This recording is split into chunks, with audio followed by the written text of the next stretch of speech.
This is the Willpower Podcast live at the Growth Code Conference. No scripts, no fluff, just real conversations with rehab owners in the room, sharing what's working right now. Today, I'm joined by Haley Addis, founder of More to Say, diving into how your onboarding process is either building or breaking your culture, and the practical system she uses to turn new hires into deeply aligned, purpose-driven team members from day one. Here we go.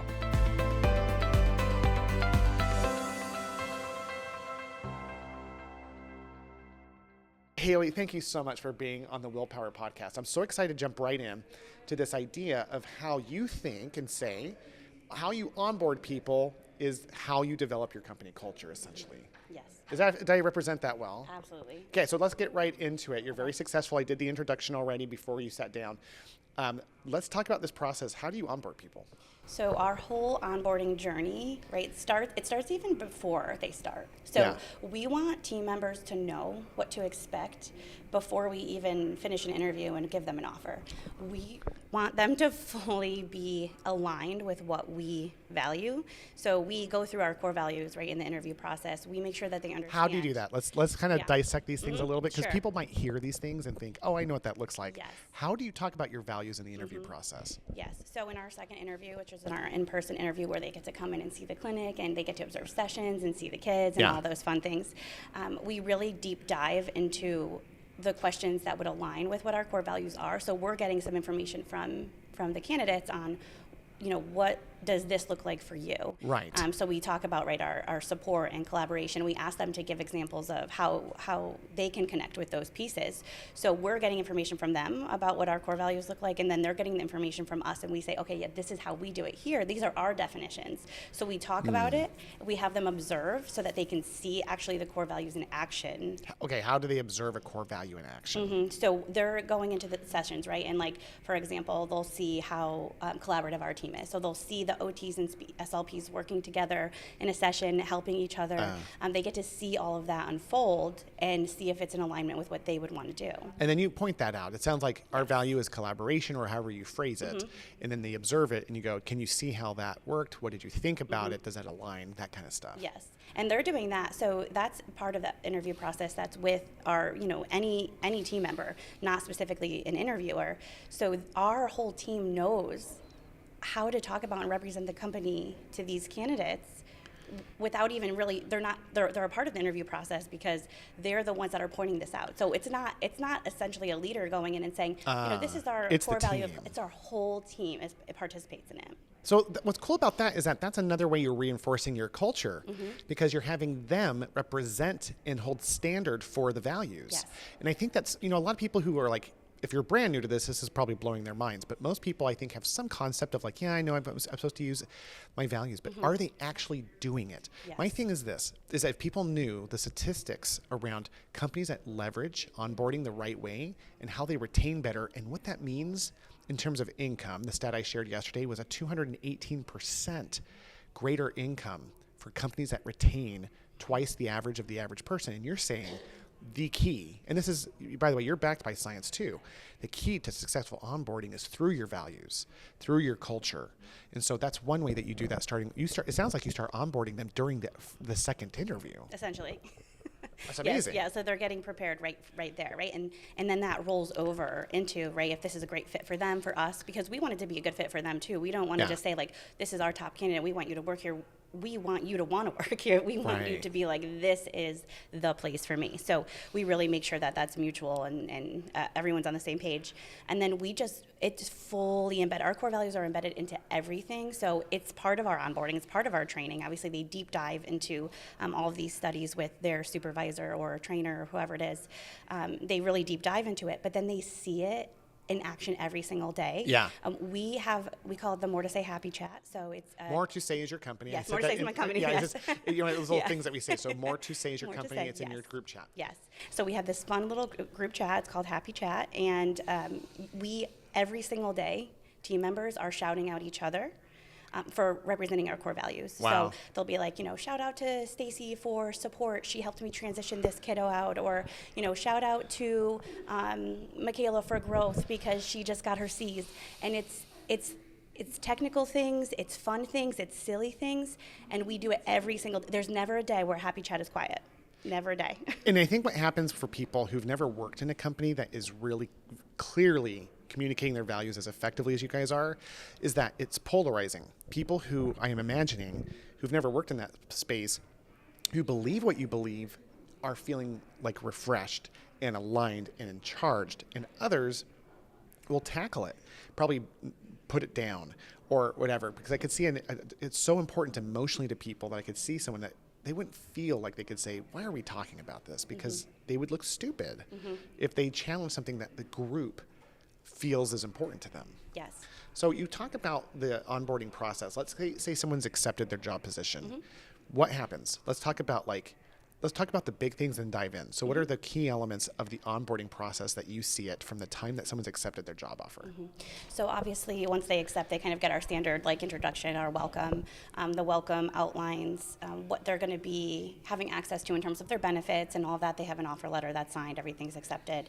And then also in there, they get a quick, brief introduction to all of our employee programs. So a lot of our benefits are really culture-based benefits in the sense of they get access to our wellness program, our financial wellness program, our mentorship program. We have all of these different things. So we outline that really briefly. This is the letter that they're getting at the beginning. Yes, this is like a really brief outline of all of those things, which they've already discussed in the interview process so that they know what's there for them. So then they get all that information, they get their training schedule their first day. They come in and we have actually before they even come in, obviously the leader who is in charge of their schedule will time block out every single piece of training that they have to do. So I'm just going to use clinicians as an example here. Yeah, for clinicians things are easy to use. It's just easy to kind of keep one training schedule and one onboarding process. So they really do very minimal treatment that first week. They see usually about 5 kids with their supervisor to just show them what those sessions are going to be like. But really the first week is 30 to 40 hours of just training. And then that whole schedule is blocked out, and we time block out the schedule for 8 weeks of what their training blocks look like. So we don't expect them to really ramp up and see full schedules until quite a bit of time into their training process. So that's already time blocked before they even come in. And they can see all this? They'll see it in their Raintree schedule, yeah. That's amazing. So you have this They kind of know. built out. So you're ramping people up. What's the philosophy on that? How do you ramp people up successfully? Yeah, so I've learned some things the hard way, right? So when I first started, and I was like, when I started my first job, I just was treating a full caseload the first week. So right when I started my company, I'm like, other people could do that, right? And then I realized that didn't work very well. People were like, wow, I'm overwhelmed. This is really stressful. I don't know what to do. And we would even see, right, before we really got a good grasp on our numbers and stats and all of those things, like knowing the back end things Sure. of the company, I didn't know really what my team's performance was. And this, I'm talking years ago, right? Sure. And then I realized that they had really low productivity, but they were saying they were burnt out. And I was like, I wonder what's happening here. Yeah, I Where's the saw that, by the disconnect? way. I was in Alaska doing some coaching years ago, and I was talking to the team. They see one patient in physical therapy per hour.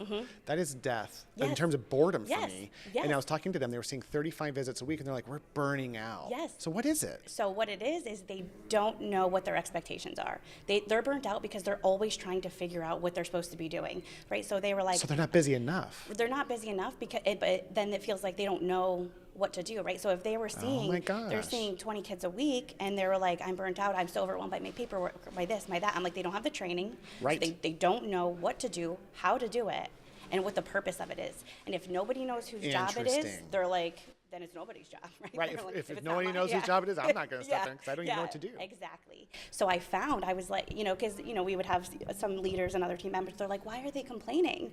And I'm like, they're complaining because they truly are burnt out. They're stressed. They do not know what to do. We have to teach them. We have to train them, mold them, help them, shape them. Otherwise, they're not going to know. And we have found that the team, as we've grown, the more expectations we put into place, the better the culture is. Well, and the reason why, you said this thing about like understanding why it's important, like these things and how they connect. And so Yes. knowing how to do it, but knowing why it's important Yes. is a big part of preventing burnout. I'm learning something in real time right now, Haley, which is that burnout occurs because of so many things to do that you don't know how to keep up. burnout can also occur from having so few things to do that you don't know how or why you can get busier or why it's important. And so you're sitting there, you may not be doing a lot, but it's still stressful. It's the stress that causes the burnout. So I heard a phrase I love called production is the basis of morale. So people, when they're productive and they're purpose driven, they're the happiest. Yes. We teach our team this. We use that phrase. Do you really? Yes.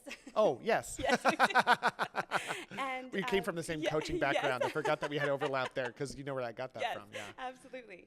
And we have found the more productive our team members are, and we're talking productive in all different ways too. I'm not just talking about like your hitting your key stat and hitting numbers. I'm talking about everything altogether because we value our team members doing the core values just as much as we value them hitting what their targets are for how many kids they're going to help. So we value those equally. They get bonused on both things. Okay, now this is interesting.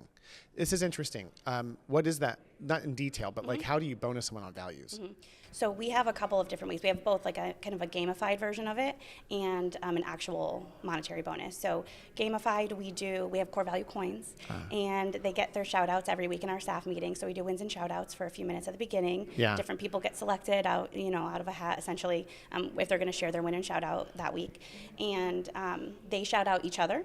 And then we also do executive shout outs. So our leadership team shouts out all the core values, right? So if somebody advanced on our clinical ladder, shout out for growth, et cetera. And they get the coins, and then we have a core value coin exchange store where they get to trade the coins in for, whatever they want. They can go out for dinners with certain team members. They can, get a sweatshirt. They can get a gift card, a spa day, all these different things. So they do that. So that's more of like do you have a system? How do you use a company to help you organize that, or is that something you just do internally? We just do that internally. There are software companies that are emerging that can organize that, but it's nice that you just do it. Yeah. Yes, it's at the scale that we're at. Right, we're like 55 employees, so we're able to do that ourselves right now. But obviously, always looking to adjust things as we grow if we need to. But then also they do have a bonus where they have a monthly bonus. It's called their Accelerator Bonus, and every time they do something that qualifies under our core value program, they get a certain number of points, and then whatever their total points are for the end of the month, it aligns with a certain monetary amount. So they get an actual monetary bonus for if they volunteer at one of our community events. Oh my gosh. They get points for that. If they participate in our social media posts, so they don't have to do they don't make the post or do the post, but if our marketing team's like, we're going to come film your session today, and they're like, yeah, of course you can come do that, they get points for that because they have to be willing to do those things. And how they show up matters. And how if they're like feeling forced, it's going to show up in the video. And it's interesting, video games are hysterical nowadays because I used to play like Mario and stuff growing up, and then I have 4 boys, so I was playing some video games recently with them, and I was laughing because I logged on, I created a profile just to start my game, and I got an award. I got this like, Bing, you created a profile, you get a point, and I'm like, it's so true because we should incentivize any behavior that we want to see more of. And that's what I'm hearing from you is that like you're seeing culture as a behavior. And so you incentivize it and you do it in every opportunity. You're looking for anything you can. I love the coin idea. There's something tangible. Yes. They're little wooden coins. They have our logo on them. They're so cute. They have jars, so everyone can see the jars too, right? So you get to see the team members that are like filling their jar up, right? And they're like, well, I want to fill my jar up, right? Why? Yeah, you have one coin in your jar. Then it becomes group accountability, like we talked about in our talk yesterday. Here at Growth Code, by the way, here in Miami. And so that group accountability is way more powerful than a leader holding someone accountable. Group accountability is almost like social pressure where they have that. So I would never want to be the guy with a jar with one coin and everyone else has got like halfway or 3/4 filled. And then you look at the person who's got like one that's brimming, you're like, they're awesome. They're rock stars. And I love the coin as well because not only is it tangible, but they get recognized, which everyone loves. I don't care what they say. They love that public recognition. And they associate that feeling with that logo. And that starts to have them feel like that's me. Yes. That's the difference between working somewhere versus being a part of something that's bigger than you. And that's why we do all these different things too, right? So I'm like, we have the games, we have the monetary bonus. Different people, right? Like they like the different types of rewards, different styles. And like you said, any opportunity we can bring our core values in or if we can incentivize people to do the things that we value, we're going to do that. And that's why I was saying too, we have all those employee programs. We have different clubs. Like we do a book challenge for the past couple of years where the challenge is to read 100 books for the year. Wow. And it's a hard challenge, right? That's a lot of books. But I like it. I like that it's big. But we do give prize. You get a prize for participating. So just read one book, you get to participate, you get a prize. Interesting. 25 books, 50 books, 75 books, 100. And we've had a lot of team members say, I used to love to read, and it fell off because I was so busy. This book challenge has made me a reader again. Wow. And that people reading books does not essentially do anything for the company, but it does in the short term. Right, but it does it for the person. And that's what I care about. I care about the company as a whole, but I care about every single individual person. So I want there to be a program, a game, a challenge, something for everyone, right? Not everything we do is for every single person. Not everyone's going to like exactly the same thing, but there's something for everyone. That's the most important thing. Can they read any book? Yes. Okay. Any book. So that's why it's more about the person, because I think if you had certain books in there that might be different, but it's powerful that again, a challenge that is really inspiring. 100 books is like, who would do that? Mm-hmm. But then when you have one person on the team do it, and then you have a handful hit 75 or 50 or 25, all of a sudden it becomes like this doable thing, and like it becomes status. Yes. Status sells more than anything else. And someone has status in our company with their own people, they're belonging. Yes. Amazing. And it's just fun. My 9-year-old daughter's doing the book challenge. She said, "Can I be on the book challenge list?" And she's winning. I remember being in the first grade, and my Miss Federico, the teacher, had like this book challenge, and I will never forget. Like it was how many books and it was like a color thing. So like I forgot. I think it was gold was like the highest color, and it had a name to it, like the tiger level. And I will remember to this day. I'm 50 years old. I remember being in the first grade, knowing what color I was, and how the one person who was this ferocious leader hit it like in no time flat, and I was so angry at her. Like there's something about these challenges, and they're all about like giving them an opportunity to invest in themselves, and they feel like the company cares. Yeah. And because we do, right? We do actually care. That's the thing. I think that's the difference sometimes, because sometimes a company will say, like, I'm going to do what this other company does. Like, it's, like, that's really cool that they do that. But if they don't actually care about it deep down, it's not going to reflect the same way. And that's why whenever I do, like, have a conversation or talk with other owners, I try to say, this works for me because I really care about this, but it might look a little bit different for how you're going to implement something in your company. Right. And that's the thing about, like, I want a better culture. Then people will research things like that and say, I'm going to do that. And sometimes it doesn't work, and they wonder why it falls flat. I asked you before we hit record, how did you develop such an amazing culture? Your team here at Growth Code stands out. They're like Bob's team from Peds for Kids. Just unbelievable. Like cultures where people are unified in all they're saying and doing, but you're so young. So I asked you how you got there, because it's not like you've had coaching, but it's not like you had a culture coach. Share with the audience what you told me about how you were able to figure that out.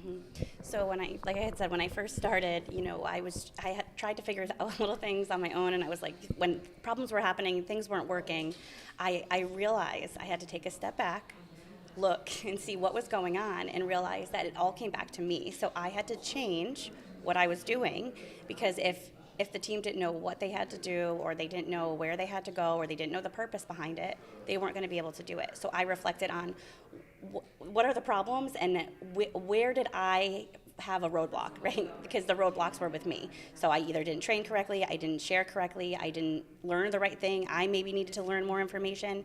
And what I really started doing was listening to my team and surveying, getting feedback. And how do you listen to your team? Yeah, when I first ever did a survey, it was really hard, because we were in a place where I didn't have a strong culture yet. So feedback that I got, I was like, oh my goodness. What did you ask in the survey? Basically, just what is rewarding for you at work? What makes you show up? What things would you change, and how would you? And these questions have changed over the time. So when I first asked the questions, I asked a lot about what could be improved, and they told me. Yeah, they're like, oh, it's interesting you should say that. Yeah, and it was really hard.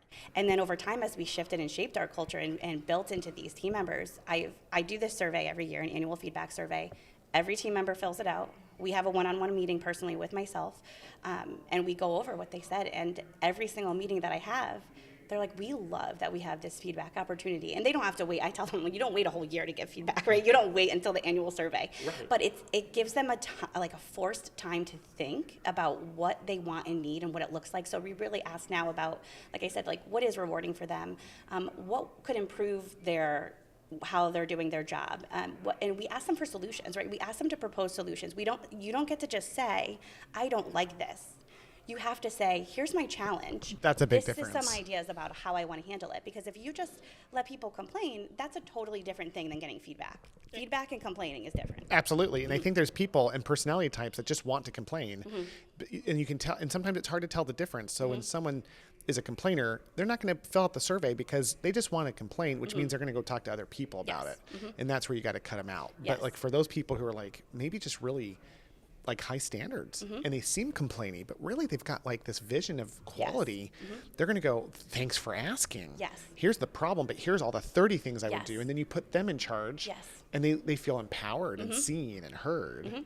That's pretty amazing. Yes. And I use this every year as a tool. So I meet with them individually, but I also take all the results kind of, right, like an aggregate and be like, okay, where are what are the buzzwords popping up? Like, what are the problems that we need to address?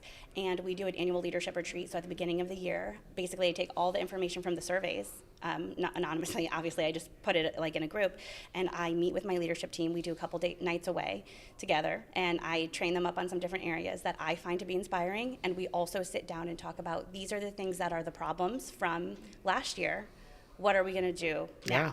And I have some ideas, but I also want my whole leadership team to come up with ideas because they're so great at it. And it's like really fulfilling for me too, to be like, wow, like that is so amazing. We are so aligned with what we want to do. So we do that. And I say to when I do the one-on-one meetings with the individuals, I'm like, you're on the front line of this. Like you're the one doing this treatment, or you're the one at the front desk. I am not. So your idea for a solution a lot of times is going to be better than mine.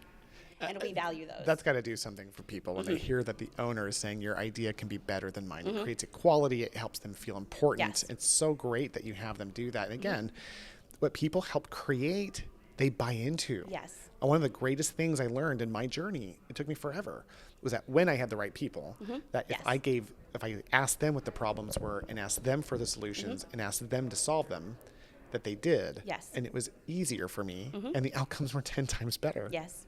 So you do this annually. We do that annually, but also, And one-on-one. Yeah, our whole team has a one-on-one with their direct supervisor every week. So we do weekly one-on-one meetings, and they have an opportunity for feedback, and they go obviously through all these things. But we even want to improve it even more. So we actually have just finished working on a project to do a full feedback loop, because something that was happening sometimes with feedback coming up throughout the year, not necessarily on the annual surveys, but just throughout, right? People are so busy.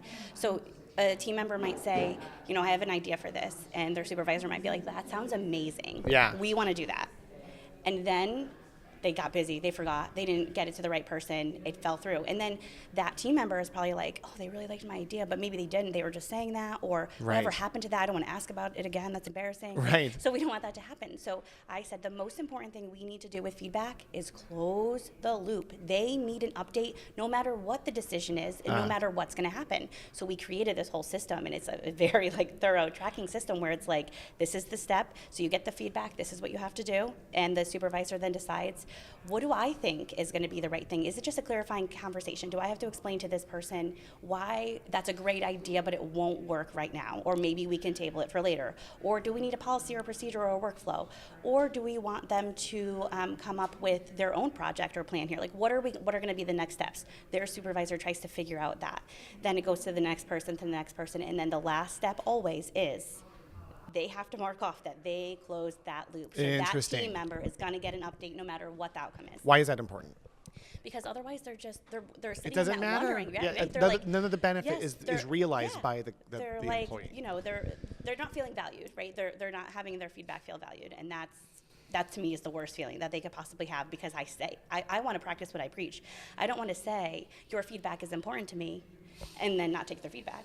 right? Yeah. You see that. You get like a feedback survey from somewhere and you put your feedback and then nothing, you never hear again or nothing ever changes. And It's then you're so like, oh, why horrible. did I spend my time doing that? Right? Like, that's kind of annoying. I don't know what the stats Yeah. would be. I'd be curious to see what the research would show if they analyzed it. But I think my guess would be that like the worst thing to do is not anything. The second thing the first thing to do would be good, which is ask people what they want to change and how they could change it. The third thing would be to close the loop, of course, because there's nothing better than having that like, wow, I said something and I affected change. I matter, because there's visual proof that occurred. Yes. So the survey thing is so massive. Just for the audience rock stars, one thing that we did was it was called a start, stop, keep survey. And you can do it lots of different ways, where you just ask your every employee every year, what should we start doing, stop doing, and keep doing? Because that way you can get trends, and we're not pivoting to every individual person, which I know you don't do either. I think the biggest lesson that I'm learning from you, Haley, is that you don't have to have coaching to learn how to develop great culture. You just have to want to create an individualized experience for your clients, your employees, the way that you would for your clients. You go in there, you want them to have a feeling, and you ask them, how's it going? Like, how are you receiving this? What's great? What's not? Yes. I think my favorite thing I ever did was ask my company on a regular basis, what's the worst thing about my company? Our company. Yeah. Like what's the and it was like one time it was, you give us generous time off, but no system to do it. So we don't actually use it. So it feels like a slap in our face. I'm like, ouch. But then we fixed it. And because you wouldn't have realized that was a problem, right? Because you're like, I have this great time off. If we make our plans based on squealing, like if that's the only time we change is when people are upset, we are already lost. Yes. Because we be proactive is what I'm seeing from you. Culture for you is a proactive, intentional activity that helps get things going. So going back to onboarding. Yes. So I love that you do this as a follow-up loop. So early on, they get this letter. It breaks down all these elements. They have these systems. What about training? What is it about training that helps you feel like it connects them to their culture? So the training is so detailed and so in-depth. And like we've talked about before, their onboarding journey it's called the first year journey. And when we're saying the first year, it's a more to say first year journey, it is a full year. And so it's almost silly to call it onboarding, because it's forever, essentially, right? It's just long term. Yes.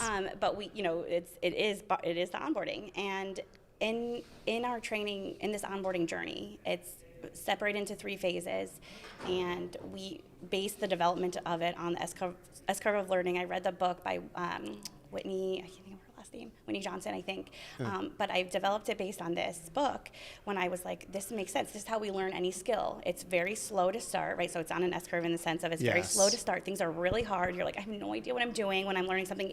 Any skill, tennis, right? You could be like, what do I do? I know what the equipment is. That's the bare minimum information I have. Now what? Learning where to even go to practice. Yes. Like, how do I find a facility? Yes, don't know what to do. So, right, that's the beginning thing. Then once you start picking up traction and learning and you start doing a little more, you're like, okay, things are getting a little bit easier. And then growth is fast. You're like, oh, I'm going to take off. I know what I'm doing. This is the sweet spot. That's the phase 2. And then once you really get good, your learning and the growth kind of slows down again, right? So at the top of the S, you know what you're doing, you've mastered it, and the risk there is you can get bored. So and where burnout occurs again, like they're bored because they're not productive. Just doing the same thing. They're like, okay, I mastered that. I can see that many kids a week and get my notes done. Now what? And we don't want that to happen. So we base our first year journey on this thought process that phase 1. They're coming in and they know nothing. Right. They know nothing. Right. They know nothing about, well, a little bit because we introduced it in the interview, but really they don't know how to do anything at More to Say, right? They may know how to be an SLP somewhere else, but they don't know how to be an SLP at More to Say yet. So we have to teach them. So we go through a very, very thorough training of the basics, right? Obviously they get, of course, detailed EMR training and how we actually, what our policies and procedures are, and some of those more boring pieces, but that they have to learn. But we also really focus on our core values in the beginning. So we have the deep dive into the training there. They learn about some of the employee programs. We space this out over time because it's a lot. We offer so many employee programs that if we tried to teach them all just in one session, it would be like they wouldn't use the benefit then because there would be too much for them to try to look through. Right. So we slowly introduce that. We start with our wellness program because we feel like anyone could use that from the start, right? We do in-office massages. They have access to virtual counseling covered by the company. Wow. We do have a snack and water delivery system every month. Oh my gosh. Just like we have, people who come in and do workshops, just like so many things in this program. And this is our most, highly used favorite program. The massages are probably the number one that get used. So this is something we introduced right away. So we're like, you get this, and we want you to feel well. We want you to feel healthy and well. That's why that's there. So we go through and really deep dive into all of these things with them. And their training is done both with their direct supervisor, with our executive team, with other leaders. It's really collaborative, which is one of our core values, of course. And so the first phase is probably like 12 weeks, where they're really getting ramped up, right? Like what you would consider like a 90-day, period for somebody. Yes. That's kind of like the traditional, but that's where most people stop, right? So they stop, and then they're like, okay, you're prepared for your job. Good luck. Right, and that's where trainings usually fall off. Yeah. Totally. And even if they get that far, right? Sometimes it's like you get 1 week training and then good luck to you. And we don't think that that's enough. We think you have to keep going. And in phase 2, once they're like, okay, now I know how to treat the kids. I know how to talk to the families. I know how to do home programming. I know how to make a resource. I know how to exude our core values here.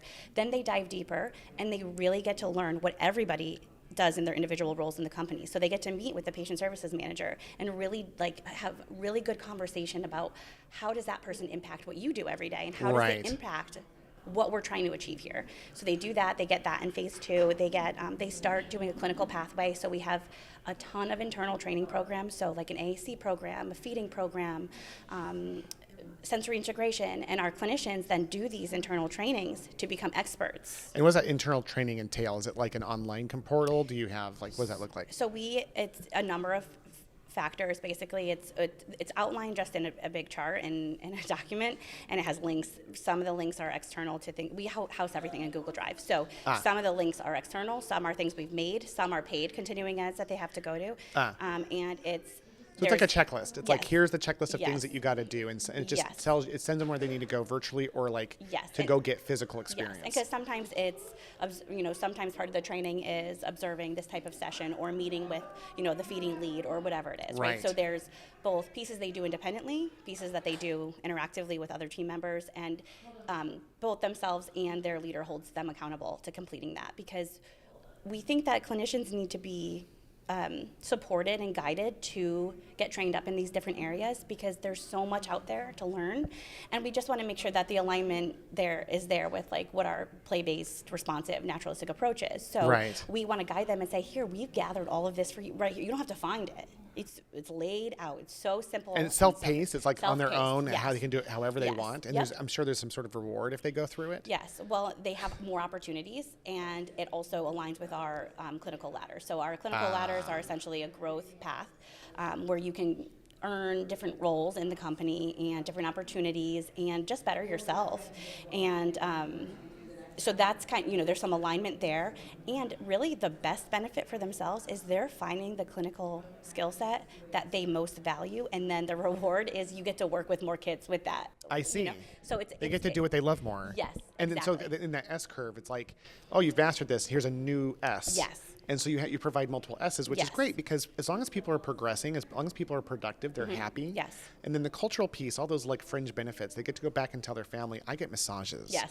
I have personalized snacks. These elements are, and I love that you train them on those benefits. You could have 50 amazing benefit packages, but if people don't know or use them, they're worthless. Yes. And I'm sure you're getting those packages created in terms of benefits based on feedback from people. What else? What's another problem you're having? And then you solve it, or you ask them, how would you like to solve that problem? And they go, I'd like a massage. Yes, I ask in the annual feedback survey what programs they utilize, which ones they have utilized, are there any other ones they would like to see, right? And we ask them questions about where they see themselves, right, in growing, and how can our leadership team support you to get there. And sometimes, right, it's been in the past the mentorship, the training, but now a lot of the time it's so great. They're already what I'm doing, already the mentorship program and the clinical they're more reinforcing what you already do versus new things that need to be done. Yes. What would you say to an owner who's looking at this and just thinking this is too expensive, I don't think that's really their secret sauce. What would you say? It's not expensive. Well, one, I think any investment in your team isn't even an expense because it's going, your ROI is going to be just like huge on. Do you believe that your profitability is tied to these things that we're talking about? Absolutely, because it retains team members. It is so expensive to hire and onboard and train team members, especially with our training. It is very our leaders spend a lot of time with this training, and that not only revenue wise, but to people's time and energy. If they have to keep starting over because they're replacing people with the trainings, that's exhausting. When we're doing it for growth, much more exhilarating for those leaders to be doing the training versus if they're like, I got to catch this person up so that we can, cover someone that left. So the retention alone is huge. And so the investment is there. That's absolutely, and it reflects in the services, right? If you don't have team members who love to be there and love what they do, your services are not going to be as good for those families. No. And the families are going to want to go elsewhere. So for me, every single piece, and people might disagree with this, but I think every single piece of the profitability starts with the culture. Every single piece. And I would say the same for me. Every time I built a company around these concepts and have done my version of this, and I had to figure mine out with help. I really didn't. I mean, there's a point at which you start figuring it out because you do become aware. It's like just about being a good human, understanding how you can look at your team as your primary customer, not as a means to getting money or serving your primary customer. They are the primary customer for owners. Yes. The legacy isn't the money or the patients we see, it's the team that we build. And when we see that, it becomes a joy to see them light up, like a parent with children going, wow, look at them progress. Look what I can do to serve them, and you reward them and they get happy. But I think what people don't realize is the statistics. I think when you go through and I won't go through them now, but like when people see how much more expensive it is not to do this, they might be motivated. Yes. But the things the intangibles that we can't quantify in terms of money, but it does show up in money. We just can't link them directly, and I know you can agree to this, is that when you go to work every day as an owner and you're happy and they're happy for the most part, and you just feel like you're lucky and everyone feels like they're lucky. Today I've had a number of people tell me how great my team is and how lucky I am to have them. I'm like, you better believe it. And I take that as a huge compliment that it's not the Will show. Because when I go to work and I'm happy and they're happy, guess what? Those are coincidentally, I'm putting that in quotes, the most profitable moments of my business. And so there's this joy factor. It's not about like reducing expense and it's expensive not to do this. It's just so sad not to. It's so wonderful to go to work and have a team that your team loves you. Yes, Haley, and your I team, love them. it's so mutual. It's a rare thing to see your team the way you guys show up. It is. I truly, I can't even explain, it's so humbling when I go to the office or when we're at an event like this and people are always coming up to me and they're like, your team is amazing. They are. The energy of your team. And I get goosebumps because I'm like, I know they are. Yeah. And I couldn't do anything that I do without them. And the thing is, we've all built into each other. I built into them, but they built into me. And they truly make me grow and become a better leader because I feel so much joy. That's it for me. When I see them happy, my team, every single person on my team, that brings me joy. And I can't ask for a better payment, right? That's it for me. And that's why for the whole purpose of my company, right? Of course, our mission is to empower all children to live happy, fulfilling lives. Yeah. Number one, but it can't be number one without being equal to creating a place where team members want to be, where they love to be, where they can grow. Yeah. It can't be one or the other in the top space, right? They're equal. Well, your purpose to me, because who isn't a child? Like who isn't, who doesn't have parents? So when I hear your purpose, I see that perfectly applied to your amazing team. You have two people here at Growth Code, don't you? Yes. So amazing. Yes. Like it's one of those where you're sitting down there and it's like a club that you're feeling openly invited to, but like I know when I have a culture where I feel like I want to apply to that company, which I want to apply to yours. And I'm like, I'm not certified in your specialties at all. Like, and it's because of the culture, and that magnetic draw for people is so intoxicating and wonderful. Here's what I want my rock stars to hear. Rock stars, as you're listening to this, you might be beating yourself up because you're thinking, man, I don't have this. I'm such a loser, all these things. Listen, you don't see the light till you're in the dark. And that's what we're showing you, is that we found that after having some really rough experiences with teams. The other thing, though, is that people are afraid of doing it.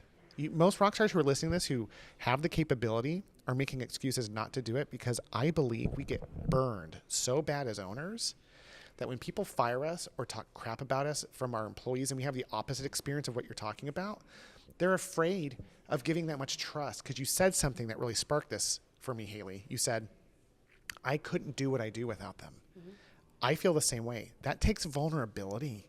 That takes trust to give your company, because you're the one who goes to jail. I go to jail if something goes wrong. Right. And I use that as an extreme example. Yes. But that's what the point is that we have the risk.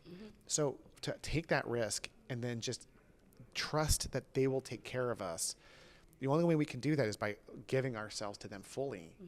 And in that, we find greater peace. I always still occasionally have just little worries here and there, like, okay, am I taking care of that person well enough? But that's a good thing. Yes. I think there's something, I never want to be cocky in the fact that, like, they might be taken away in some way, shape, or form, whether that be by choice or by accident. I don't want to ever take that for granted. Yes. 100%. And so I love how you love your team. What do you see for your company as you grow, Haley? Like, what is it that you want to long term? You're so young. Like, what is it that you want to, what you see for your company, your vision? Yeah. So for me, I just want to make a difference as widely possible, like for as many families, for as many people. And the only way to do that is to grow, both with our physical locations, the service offerings, the community impact that we have, our events, all those things. So I see huge growth. I see kind of taking over as the thought leaders in the pediatric therapy worlds, and creating, more places for families to come, and creating more job opportunities for team members so that they can continue to do what they love and grow. And the more offices we open, more leadership opportunities that are available, the more chance they have to really, rise up and continue on those more S curves and all of those things. And because we're motivated by growth. Deep down, we all are motivated by all of us growing. And that's what I want to keep creating. So, I really just see us kind of taking over. You will. I'm so inspired. I promise you, we'll do a follow-up podcast, every growth code if we're both here. Amazing. And let's see where you're at. And I promise you, it's going to be exponential, because I've seen it at this stage in my business and multiple companies. I see a rising star. It's impossible not to. And it's so fun. So who's your ideal hire? Who would you describe if someone's listening that's going, I want to be someone who works here? Who is that person? We look for team members who are as purpose-driven as ourselves, right? So as our team right now. So people who really feel fueled by our purpose of more to say. Yeah. And who are willing to jump in and be a part of the team and really pull those core values in, right? Support each other, collaborate with each other, live out that growth. We look for people who want to do that, who are willing to do that. And then also fun. People who are fun. Yeah, you guys are so fun. I can't keep up with your fun. I've been invited to do things with you guys after hours that I just don't have the energy, and I have never had more FOMO. It was like in high school again, watching you guys go out. You're like, come on, Will, let's go. And I'm like, I really have to go to bed. I know, it's tough because it really is like a very energetic, magnetic. Youthful. It's fun. It's fun, and that's every day in our office. Right, I only have 2 of my team members here. Yeah. Sometimes we've gone to conferences with like 8, 9, 10 of our leadership team. I can only imagine. And we basically we're like, all right, karaoke night, like let's go. Who's coming? Everybody's invited, right? And because you can't can't do the work and no play. You have to do all of it, and the more you can put the play into work, the more it doesn't feel like work. Yeah, the more it doesn't feel like work. So. Yeah, you guys do a lot of both. I love that. So if people wanted to apply or patients wanted to learn more, how could they get a hold of you? Sure. So they could, our website has a direct link to all of our job postings, so moretosayct.com. So it's www.more, the number 2? Nope, just spelled like the word. More to say. CT, like Connecticut. CT.com. Yes, so they could look through our careers page there, see our job openings. Families can also reach out to us on the website. They can give our office a call. They can reach out to me directly, Haley Addis at moretosayct.com. And I would love to chat with anyone who is interested in learning more.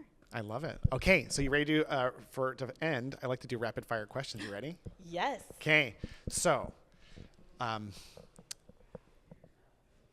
if you're so you have two people who you brought with you. Mm-hmm. What are their spirit animals? What would you say their spirit animals would be? Okay. So I have Mariana, my admin director here. I think her spirit animal would be a lion. She is very fierce, and she is fast, and she is just ready to go. She is there. She's ferocious. Yes, she is. Yes. And then I have Kelsey, who's our clinical director, and I think her spirit animal would more be like a puppy. Aww. She's so sweet, and but also like she's so compassionate, and like she's our clinical director, like I said, and every clinician on our team is like, I love Kelsey. I could just talk to her about anything, and she listens. She has a very calming energy. Yep. So the puppy is like, you're right. You want them around you. They listen, but also, of course, she always gets done what needs to be done. So amazing. Okay, what is a book, movie, song, or something that you've heard recently that you really enjoyed? I'm an avid reader, which is why I started the book club. The book club, and I do a mix. I do morning reading, which is my professional development reading, and I do evening reading, which is my fun reading. So I'm really into like the Gilded Age time. Okay. So for like on a personal thing, because I do so much talk about work related stuff. I've been reading these murder mysteries of Newport. And do you read those before you go to bed instead of watching TV? Yeah, I don't watch TV. Okay, and that calms you down? Yeah, I don't get it. Yeah, it's not like scary. Okay, the reason being is because I'm trying to find something other than shorts to watch at night, and a book sounds so perfect because it's like a good edifying thing, but my brain I need to do morning reading for professional development, like I said, because that's when I'm ready to learn. Yeah, you're open. Yes, and then at night is when I do an hour and a half of reading at night, and I do an hour in the morning. Yeah. Amazing. Okay, where's somewhere fun in the world you've been or somewhere you would like to go? So our number one travel spot is Disney World. Let's go. I have 3 kids. We're driving up after this. Are you really? Yeah, we're driving up. We go like 3 or 4 times a year, and it's actually it's the most joyful thing for me because I get to watch my children have joy. So I love that. Favorite Okay. place to be. Last question. It's funny you mentioned the children piece. It's not lost on me that this is going out into the ether and that it will be out there for your kids and their kids to watch. They get to see great grandma Haley talk about what she loves. What is it about your company and what you do professionally that you love? I love making a difference in people's lives. So I just love seeing other people be positively impacted because of what I do. And I will do anything I can to bring joy to more people. For anyone who's listening, I have the privilege of interacting with hundreds of companies. Ever since I sold my practice, I think I'm upwards of over 1,000. You are in the top 1% of the best I've ever experienced. That's amazing. And it's the reason I don't need to go to your clinic or to know that is because it's so evident in your culture. You can't have a culture with that without production, without being profitable, but without a lot of great leadership and love. So thank you so much for being on the show, Haley. Thank you for having me. This was so much fun. It was so great. It was amazing. Rock stars, thank you so much for tuning in to another episode of the Willpower Podcast. As always, this is Will reminding you to lead with love and never give up. Until next time.